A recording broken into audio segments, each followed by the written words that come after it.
The children.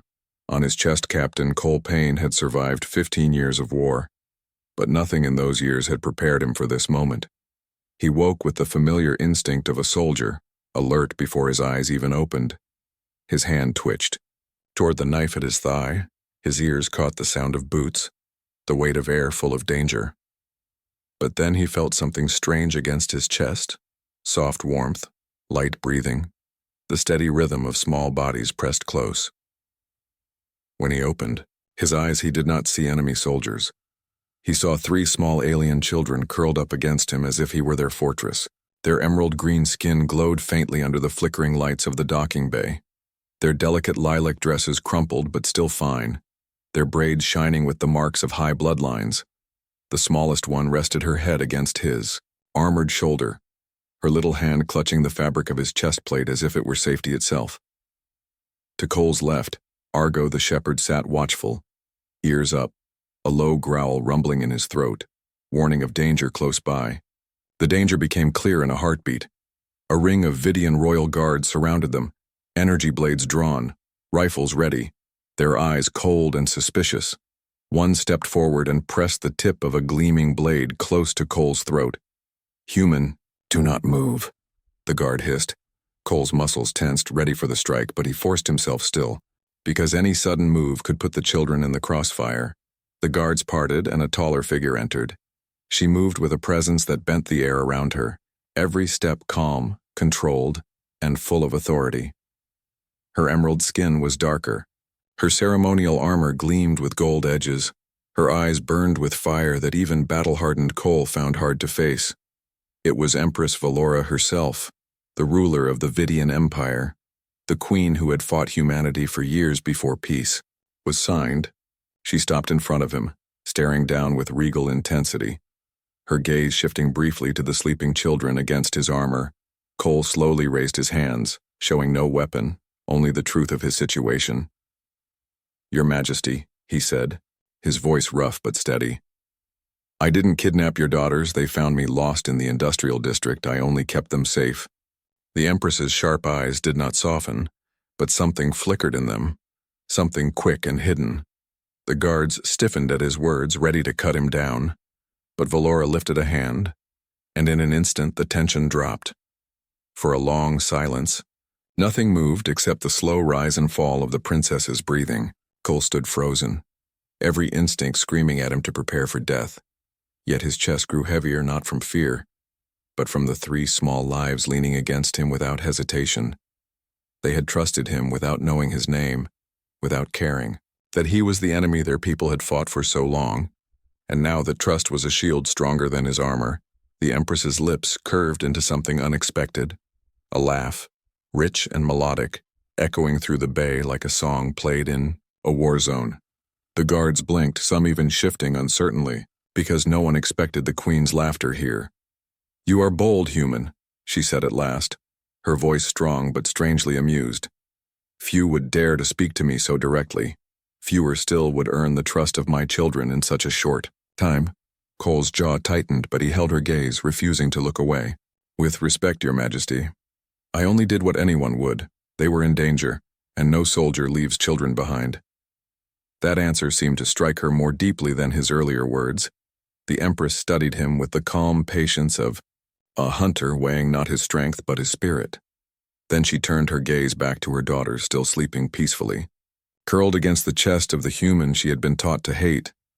Her expression softened for a breath, just long enough for Cole to realize she was not only an empress, but also a mother. When her eyes returned to his, they carried both steel and something warmer. "Captain Cole Payne," she said, her tone making his name sound like both a challenge and a promise. "You have my daughters in your arms, and that means you hold something more valuable than treasure, or throne, or treaty. Tell me, human soldier, what should I do with you?" Cole's throat tightened as every guard waited for his answer. He thought of battles, of orders, of all the times his choices had been simple: fight, survive, obey. But here, with 3 small alien princesses asleep against his chest, his answer was already chosen. "Do whatever you must, Your Majesty," he said quietly. "But know this: I will not apologize for protecting them. For another long moment, silence stretched across the circle. Argo shifted, his growl deep but steady, the kind of sound that promised violence if Cole fell. The Empress tilted her head, her emerald eyes catching the artificial lights, and then she smiled. It was not a warm smile, but it was not cruel either. It was the smile of someone who had just discovered an unexpected piece in the game of power. "Rise, Captain," she commanded, her voice no longer sharp. "If my daughters choose to sleep on your chest, then perhaps you are not the enemy." I believed. The guards stepped back, their blades lowering, the circle opening like a curtain. Cole gently shifted the girls, laying them carefully on the ground without waking them, then stood tall. He bowed his head stiffly, still every inch a soldier, but no longer only that. Something had changed in this moment, in the space where war and peace collided, in the place where trust was given freely by children and recognized by a queen. Cole Payne had not planned to be a guardian of alien princesses, but fate had written the beginning of a new story across his armor.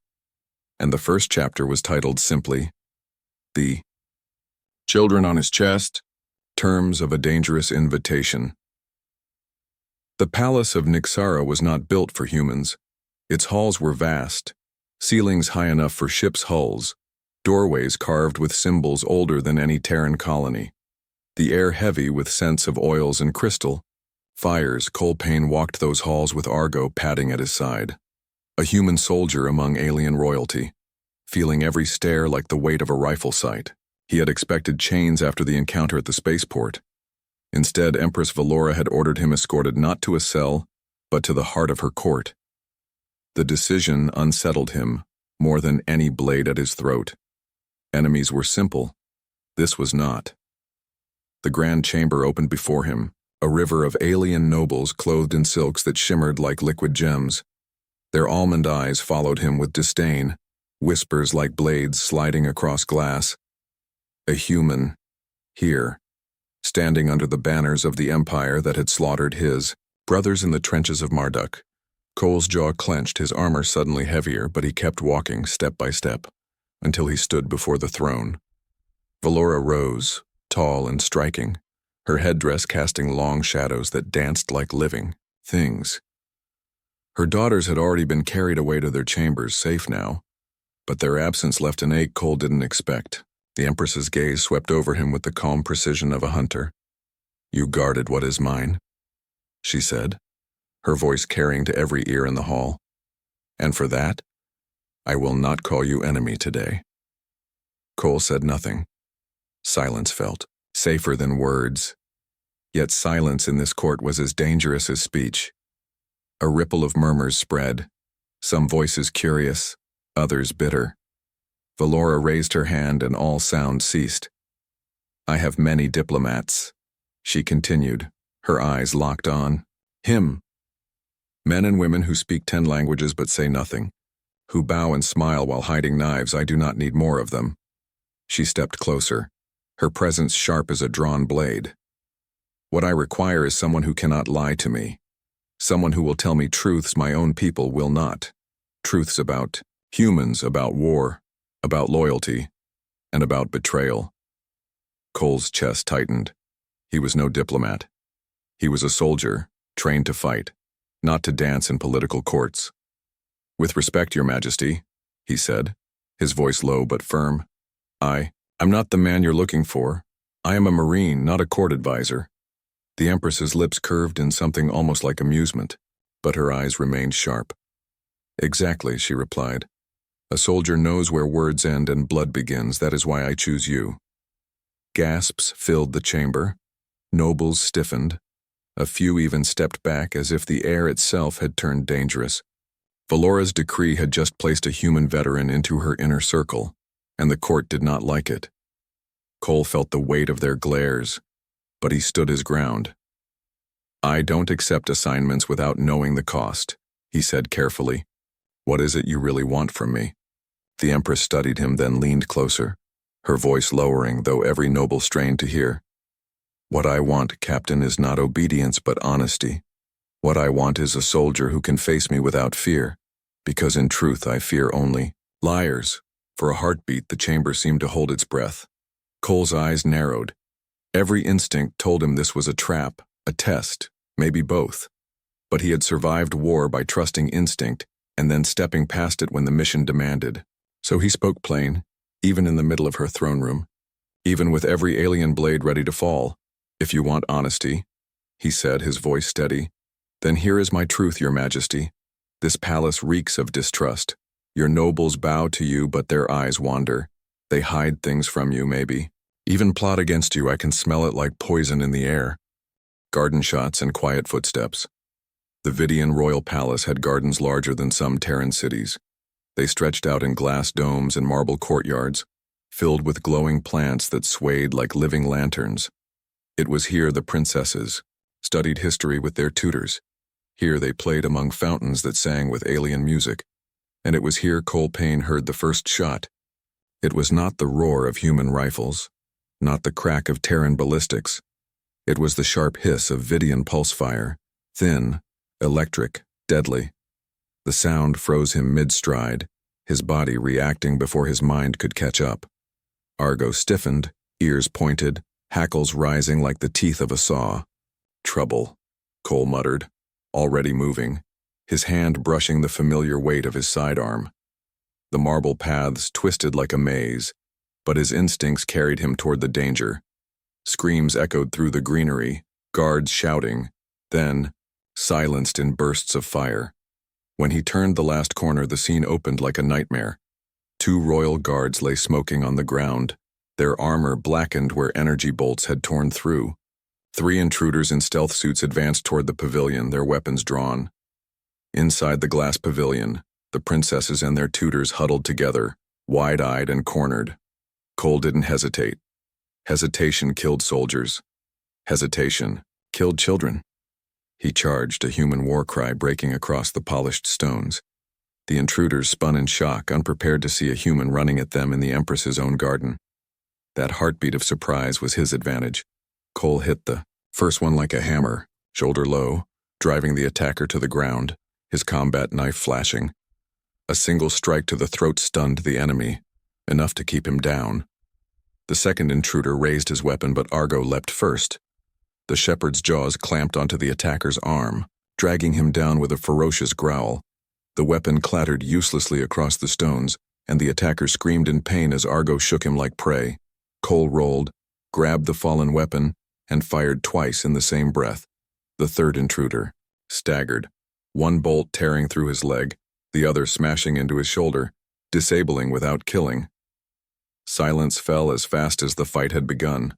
Only 30 seconds had passed, but the ground was littered with smoke and blood. Cole stood breathing hard, scanning for more threats, while Argo kept his jaws locked until Cole gave the order. "Stand down, boy," Cole commanded, and the shepherd released. Teeth wet, but eyes still sharp, the princesses rushed from the pavilion, their lilac dresses fluttering like frightened birds. "Captain Payne!" Talia cried, her voice both relief and awe. Mira clung to her tutor's arm, while Lena sprinted straight to Argo, throwing her little arms around his neck despite the smell of smoke on his fur. Cole knelt, checking each of them quickly, hands practiced, eyes scanning for blood. "Are you hurt?" he asked, voice rough. "We are safe, thanks to you," said the tutor, bowing low, his alien eyes shining with gratitude. Guards arrived too late, their weapons raised, their faces pale with the shame of failure. They dragged the attackers away, binding their arms with shimmering cables. Cole bent to pick up one of the dropped rifles, studying it, his soldier's eyes searching for details. What he found turned his stomach cold. The weapon was Vidian issue, marked with royal symbols, the kind carried only by palace guards. But the markings were wrong, slightly bent, slightly off, like a forgery done by someone who had seen the real thing too many times.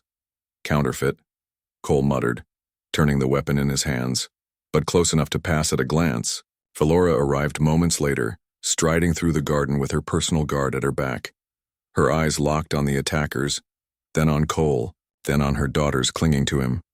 "Report," she demanded, her voice cutting through the night air. "3 intruders," Cole answered, his voice steady. 2 disabled, 1 wounded. They carried fake guard weapons, too perfect for mercenaries, too sloppy for true soldiers. The Empress's jaw tightened, her emerald eyes flashing with fury. "The work of traitors," she said softly. Almost to herself, around her, nobles whispered, their voices sharp, their stares heavy on Cole. He could feel it, the shift, the suspicion sliding toward him, the human in the palace, the human at the scene.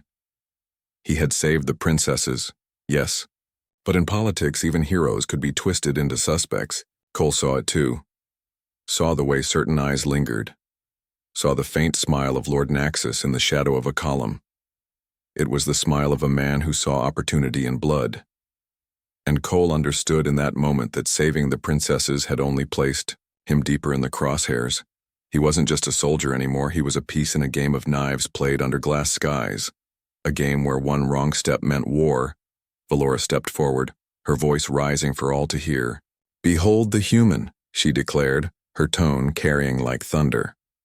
"While others hesitated, he acted. While traitors crept in our garden, he defended my blood with his own hands." The crowd of nobles shifted, some bowing, some glaring. But no one dared speak against her. Cole stood at her side, his knife still wet, his armor scuffed, his heart pounding. He knew the battle in the garden was only the first. The real war was in the shadows, in whispers, in footsteps that vanished when you turned your head. That night in his quarters, Cole sat cleaning the alien rifle under dim light. Argo rested at his feet, ears twitching at every sound from the hall. The weapon's false crest gleamed under his fingers, and Cole thought of the way the Empress had looked at him, proud but wary, commanding but calculating. He thought of the children pressed against him, and the weight of the trust they had given. And he thought of the quiet smile of Lord Naxos, a smile more dangerous than any weapon, a smile that promised the next shot had already been aimed. Whispers. Through stone, the palace looked calm from the outside, but Cole Payne had lived long enough to know calm was only a mask. He had seen it in battlefields before, the quiet before the ambush, the hush before the bombs. Now he felt the same quiet in the Vidian palace, where whispers seemed to travel. Faster than footsteps, Argo's ears twitched as if even the dog could hear the secret sliding through the air. The princesses came to him at dusk, their small feet moving softly across the polished stone floor. Talia led the way, her eyes bright with something serious, her sisters close behind. "We have to show you something," she whispered, her voice carrying the weight of a commander rather than a child. Cole narrowed his eyes, every instinct on edge. "What is it?" "A passage," Talia said, her voice low. "A secret one. We found it last year. It goes under the walls to the gardens and other places too." Cole exhaled slowly. He wanted to tell them no. Wanted to keep them safe and locked away from danger. But he knew children didn't invent lies this detailed, and the urgency in their eyes told him it was more than play. "Show me," he said at last, his tone sharp enough to make all three nod at once. Behind the nursery bookshelf, hidden by centuries of dust, was a stone panel. Mira pressed her small hand into a crack, and the wall shifted with a grinding sound. The opening revealed darkness. Cold air spilling out like the breath of the past. Cole crouched, staring into the passage, his soldier's mind calculating possibilities, escape routes, ambush points. It was real, too real. They stepped inside, the stone swallowing them, the sound of the palace fading until only the echo of their steps remained. The tunnel was narrow, the ceiling low, and the walls etched with marks so old they had become unreadable. Cole felt the weight of history pressing against his armor. "Who else knows about this?" he asked quietly. "No one," whispered Lena, her small hand brushing Argo's fur as she walked close to the dog. "Not even our tutors." They walked until the tunnel bent sharply, ending at a metal grate covered in vines. Through it, Cole could see the glow of lanterns in the garden courtyard. Two figures stood near the fountain, their voices carrying softly, their shadows moving across the stones. Cole motioned for silence, crouching, his ear close to the grate. The first voice was sharp, controlled, the kind of voice that carried authority. It belonged to Lord Naxos, the Minister of Security. "The Purity Concord moves tonight," he whispered, the words like poison in the air. The human dies in the Queen's chamber. She follows soon after. The treaty collapses, and the throne returns to those who deserve it. The second voice was colder, silk wrapped around steel. It was Lady Perth, the mistress of ceremonies, trusted by Valora to arrange every council, every ritual. "Are you certain?" she asked, her tone steady but cruel. "The guards are already restless. Another mistake could cost us everything." "There will be no mistake," Naxos hissed, his shadow leaning closer. "The evidence will be perfect. The human will look guilty, the alliance will burn, and the empire will be purified." Cole's hands curled into fists, his pulse steady but hot. Every word drove deeper, confirming what he had suspected since the attack in the gardens. This wasn't a random strike, it was treason built from within, and he was their scapegoat, their sacrifice, the perfect piece to kill peace. The princesses pressed close, their eyes wide, their breath shallow. Talia's face was pale, but her voice was steady when she whispered, "Captain Payne, they want to kill our mother." Cole nodded slowly, his voice low and hard. "I know, but now we know too. And that means they've already lost." He pulled back from the grate, his mind racing. The tunnels were proof enough of carelessness and palace security, but proof of treason required more than whispers in stone. Still, the plan was clear. Valora was in danger tonight, and if she fell, the fragile peace would shatter with her. "Listen to me," Cole said, crouching down to meet the girl's eyes, his voice rough but steady. "This is no longer a game. You must stay with your guards. No wandering, no tunnels. Do you understand?" The three nodded. Though fear and determination mixed in their eyes, Argo whined softly. As if agreeing with his master, his eyes sharp and ready, Cole led them back through the passage, closing it behind them, his mind already building strategies. He would need allies. He would need Valora to believe him. He would need to be ready when Naxos made his move, and he knew one more truth, a soldier's truth. He could not save everyone, but he could make sure the ones who mattered most lived to see another dawn. When they reached the nursery, Cole turned to the girls once more. "You three are braver than most soldiers I've met," he said, his voice softening for the first time. "But bravery is not what I need now. What I need is obedience. Stay safe. Guard each other. Trust me to guard your mother." Talia nodded solemnly, her small hand gripping her sister's tightly. "We trust you, Captain Payne." Cole stood tall again, his shadow filling the doorway. Beyond it, the palace glowed with light. Nobles laughed in far halls, and the illusion of peace wrapped the empire like silk. But under the stone, treachery crawled, waiting for the midnight strike, and Cole Payne, soldier of Terra, was ready to meet it head-on. A trap set for midnight. The palace clock ticked toward midnight like a countdown to war. Cole Payne stood in Empress Valora's private chamber, the air thick with the hum of crystal lanterns, the silence broken only by his steady breathing. Every instinct told him this was a battlefield, even if the walls were painted with silk instead of smoke. Argo paced near the door, restless, his nose twitching as if he could already smell the danger coming. Valora adjusted the clasp of her ceremonial armor, her movements calm but sharp. Her emerald eyes caught his in the mirror, the fire inside them burning hotter than the torches outside. "They believe they will find me sleeping," she said, her voice cold as steel. "Instead, they will find their own graves." Cole nodded once, his hands checking the weight of his sidearm, the edge of his knife, the strength of his armor. "This only works if we stay one step ahead," he muttered.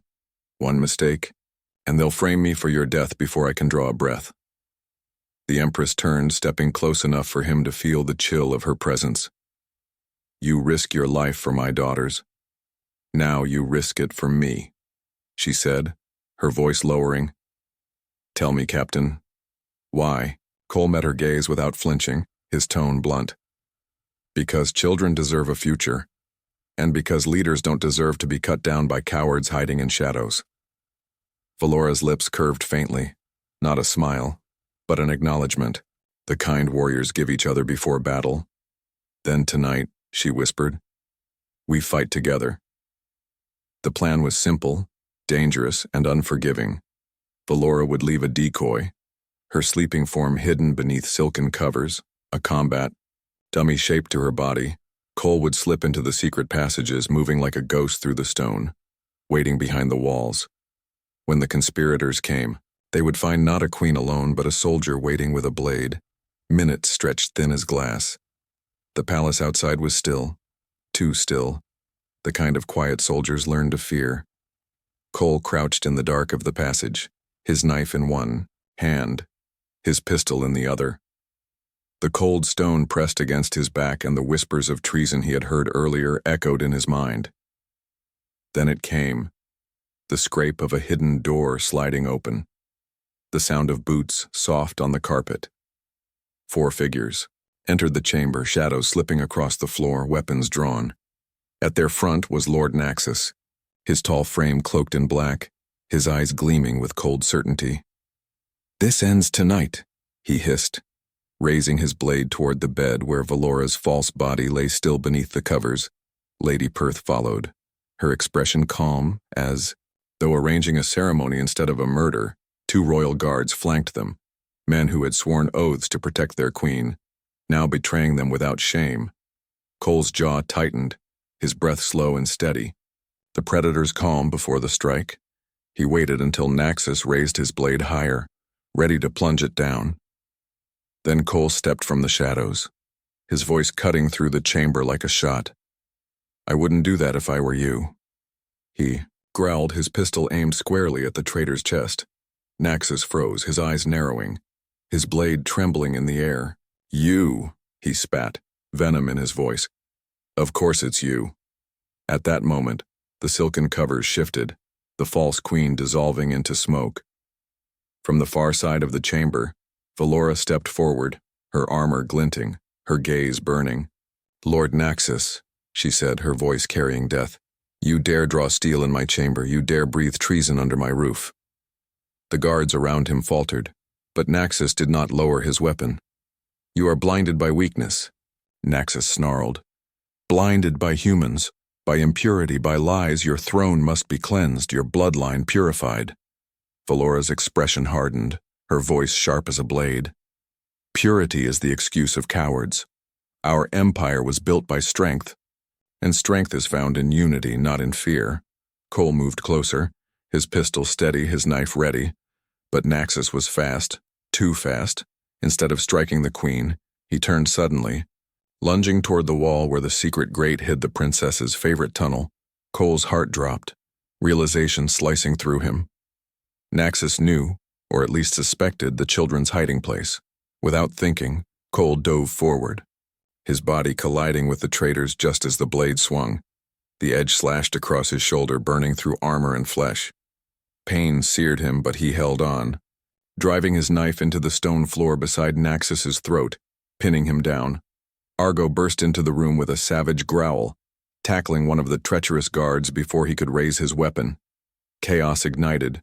Valora fought like fire, her ceremonial blade flashing as she disarmed Lady Perth, her movements graceful and merciless. Cole grappled with Naxos, every muscle straining, blood hot down his arm. The chamber filled with the clash of steel and the hiss of energy bolts, shadows tearing themselves apart. And then, silence again. The traitors lay bound, Argo's jaws red but his eyes bright, the chamber scarred but still standing. Valora stood tall, her breathing steady, her armor stained but unbroken. She looked down at Cole, who knelt bleeding but alive, one hand pressing his wound, the other still gripping his knife. "That was reckless," she said, her voice softer than before. "Reckless but necessary." Cole forced a rough laugh. "Story of my life." The Empress's eyes lingered on him, something unreadable in her gaze, a mix of fury, gratitude, and something else. "You saved more than my throne tonight," she whispered, low enough that only he heard. "You saved my daughters, you saved our future." Cole leaned back against the wall, his vision swimming, but his will unbroken. Midnight had passed, the trap had sprung, but the war in shadows was only beginning. And as the traitors were dragged away, his mind turned to one thought. This palace was a nest of knives, and he had just stepped deeper, into the heart of it, the princess's dangerous game. The palace never truly slept, its corridors always lit with lanterns of green flame, its guards always shifting like shadows.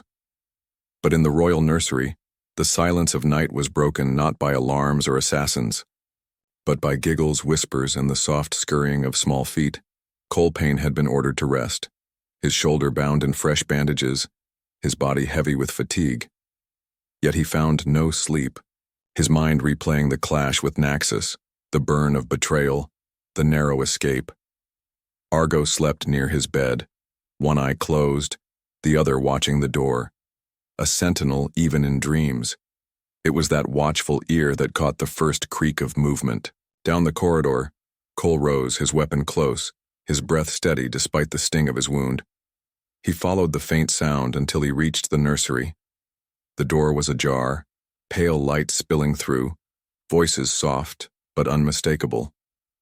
3 voices, high and playful, though edged with a sharpness that made his heart tighten. He stepped inside. The princesses sat in a circle on the floor, surrounded by board games and story scrolls, their faces bright with the energy of children who should have been asleep. Lena saw him first and grinned. "Captain Payne? You walk. Too loud." Talia lifted her chin with the same poise as her mother. "We were waiting for you." Cole sighed, lowering his pistol, but his tone was sharp. "It's the middle of the night. What are you doing?" "We couldn't sleep," Mira said softly, her eyes shining. "We were talking about humans." Cole frowned, stepping closer. "Talking about humans?" "Yes," Talia said, her voice steady. "How you live, how you fight, how you love." The word hung heavy in the room. Cole froze, his face hardening, while the 3 girls exchanged glances filled with mischief and something more. Curiosity, bold and dangerous. "You've been spying again," he said slowly, realizing. Talia gave the smallest shrug.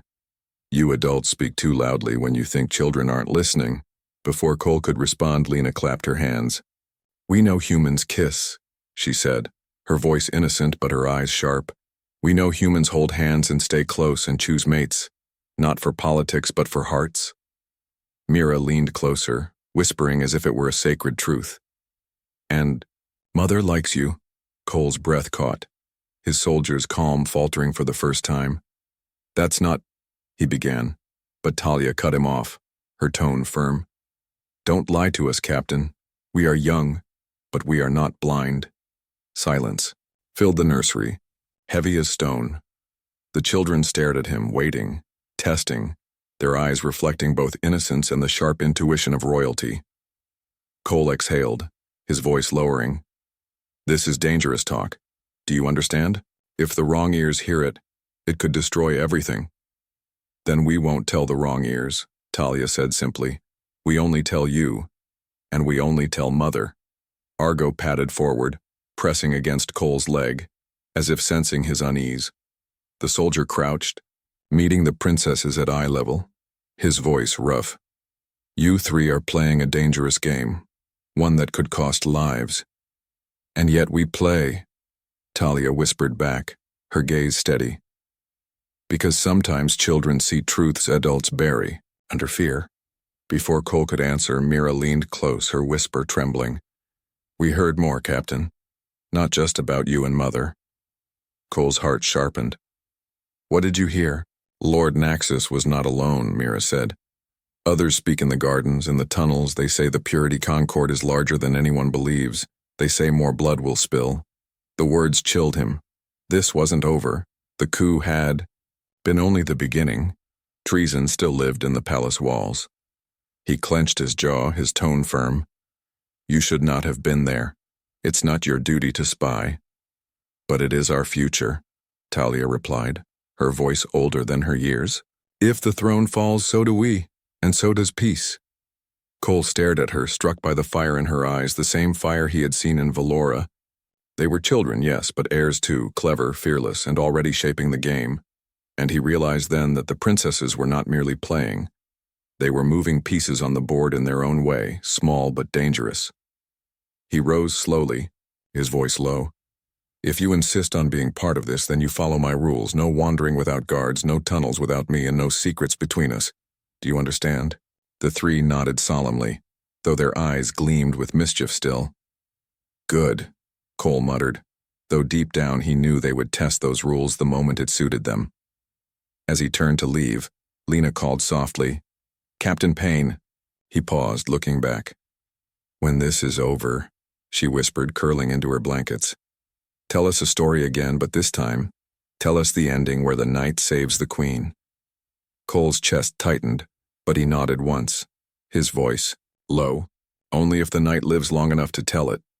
The princesses smiled, and the room fell quiet at last. But as Cole walked back into the shadowed corridor, his hand brushing the grip of his pistol, he knew the truth. The game was not just dangerous, it was already underway, and sometimes the boldest players were the smallest. The Coronation of Shadows, the grand hall of the Vidian Palace blazed with light, emerald flames casting sharp shadows across silver pillars. Every noble, every general, every whisperer of power was gathered beneath the vaulted ceiling, their jeweled eyes watching, their tongues sharp as blades.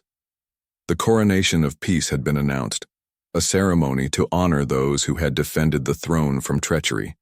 But Cole Payne felt only the weight of tension, heavy as a storm waiting to break. He stood at Valora's side, his shoulders still stiff beneath his armor, his knife hidden though every eye knew he carried it. Argo sat at his heel, silent and alert, his growl simmering just beneath the surface. The three princesses were seated in small thrones near their mother, their dresses shimmering, their faces composed, but their eyes burning with secrets. Cole caught Talia's glance, a flicker of warning, a reminder that danger still lived within these walls. Valora rose, her tall frame commanding silence with nothing but presence. Her voice rang clear, strong, and heavy with authority.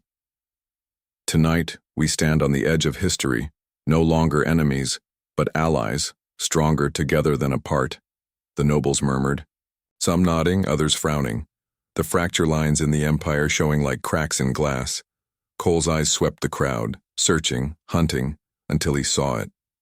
Lord Naxus, bound and kneeling before the throne, his chains gleaming, his face calm as stone. He should have looked broken, but his smile was quiet, dangerous. The smile of a man who believed he had not lost. Beside him stood Lady Perth, her head bowed but her eyes alive with venom. Cole's gut clenched, his instincts screaming that this was not the end, only another beginning. Then the moment came, as Valora raised her hand to speak the words of renewal, the words that would bind the Vidian Empire and humanity in true alliance. The lights flickered. A tremor rippled through the hall, the emerald flames dimming to shadows. Gasps broke from the nobles, and in that breath of darkness Cole heard it, the hiss of hidden weapons being drawn. The Purity Concord had not been crushed. They had been waiting for this very moment. Dozens of cloaked figures burst from the balconies above, weapons gleaming, voices rising in a chant of fury. Purity for the Empire, death to the human. The hall erupted in chaos. Nobles screamed. Guards rushed forward.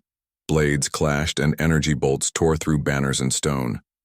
Cole moved instantly, his pistol flashing, his knife ready, his body interposed between the Empress and the descending traitors. Argo lunged. With a roar, dragging one assassin from the air, teeth sinking deep, Valora fought beside him, her ceremonial blade transformed into a weapon of war. Her movements were lightning, her eyes fire, her voice carrying above the din. "Stand with your queen or die with cowards." Half the hall surged to her defense while the other half hesitated, their loyalties tangled in fear and ambition. Cole cut down an attacker who lunged for Valora's throne, his blades swift and final, but as he turned he saw what chilled him most. Not the assassins, not the nobles, but the princesses. They had left their thrones, small forms darting through the chaos, pulling at guards, shouting commands with the authority of their bloodline.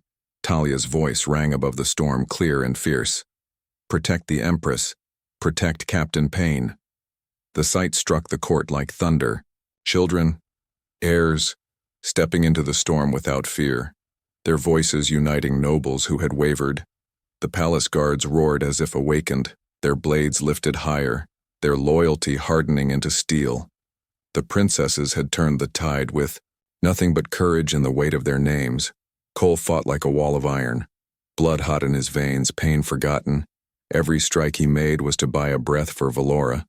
Every shot to keep the princesses alive. And then, silence. The last assassin fell, the hall drenched in smoke and blood and the weight of choices made. Valora stood tall, her blade dripping, her armor cracked but unbroken.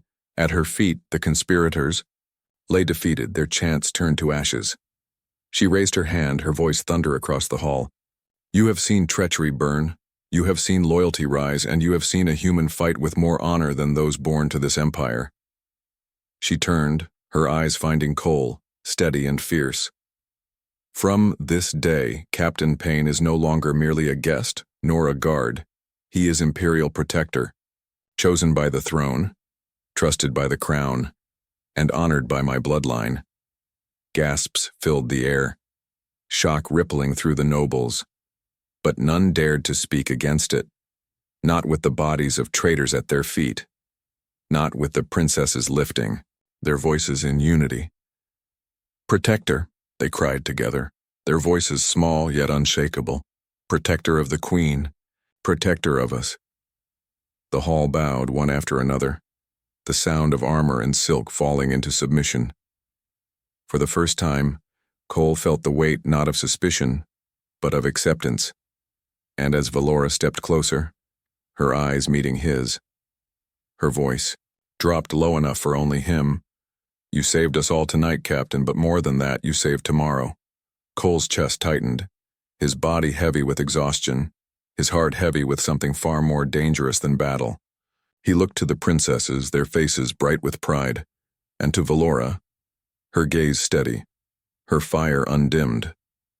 The war was not over, not truly, but the shadows had been broken tonight, and in their place a new light began to rise. For the first time in years, Cole Payne felt it, not victory, not survival, but belonging. And as the cheers of the court filled the grand hall, he understood the truth. The knight had not only saved the queen, he had become part of her story, part of their family. And sometimes the fiercest battles were not fought with blades but with trust, loyalty, and the courage to stay.